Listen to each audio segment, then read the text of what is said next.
Hello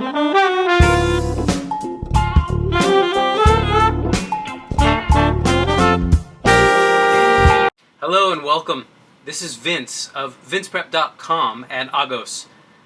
Going into the MIT application essay, there's only one essay required this year for those of you that are trying to start your MIT MBA in 2016 fall. The one required essay is this. Tell us about a recent success you had. How did you accomplish this? Who else was involved? What hurdles did you encounter? And what type of impact did this have? So there's a second essay. I'll talk about that in a separate video. If you get invited to interview, you'll have to write another essay. That's an innovation from MIT Sloan admissions office this year, that there's a second essay only for those invited to interview, which is interesting.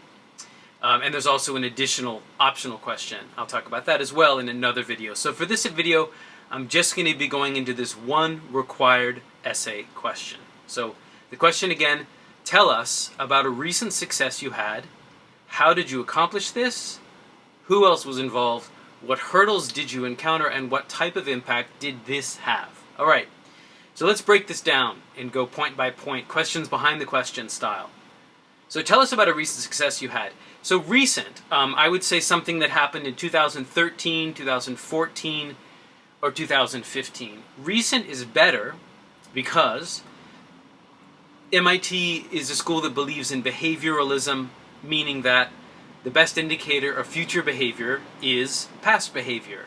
It's not a school that wants to hear a theoretical answer, it's a school that wants to hear a factual answer, and if, hopefully, the most recent stuff you've done is among the best stuff you've done, you are at the peak of your career, pre-MBA, therefore you've got a lot of forward momentum carrying you into MIT Sloan and hopefully out of the MBA experience into your future career, which of course will be successful.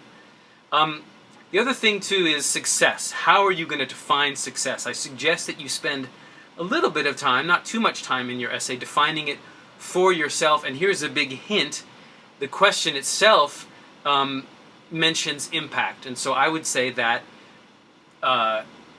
success involves having a positive impact. I'm not telling you how to define success. I'm just simply saying that it doesn't need to be vague. It can be quite concrete, quite specific. You were successful because you had a meaningful impact as you define it. The next part is, how did you accomplish this? So I encourage you to explain what you did and how you did it. MIT, again, is a school that believes in behavior, past behavior being the best indicator of future behavior. They talk in their application about keywords like thought, felt, said, and did. Talk about especially what you thought and what you felt. A lot of times when I read these essays in the early draft, my clients emphasize too much on the action. That's the easy part. Did. But remember, thought, felt, said, and did. Said is really nice. You can actually include a little bit of meaningful dialogue, which will make the essay come alive. What he said, what she said, what you said, what they said. Paraphrasing the actual text makes it more lively. And also mention, again, a lot of times I see these essays and it's just like, I called a meeting and I told everybody what needed to happen, and then I organized a committee, and then I made a document, and then I sent an email. A lot of that stuff's really obvious.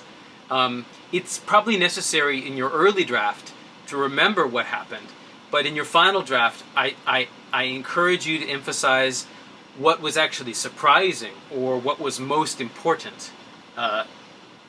So who else was involved? You want to have some other character here. If this is a movie, it's like you and one other person, at least one other key person. And it'd be nice as well if that other person and you had a different perspective. For example, maybe you're someone who really cares about process, how things are done, whereas your counterpart really cares a lot about results. The what and the how and the what. Just as a silly example, can also, again, create a kind of clear character so that you and this other person have a consistent desire, you have different motivations. Neither one of you, you both are right. Both what and how are important. And then the question talks about obstacles, hurdles.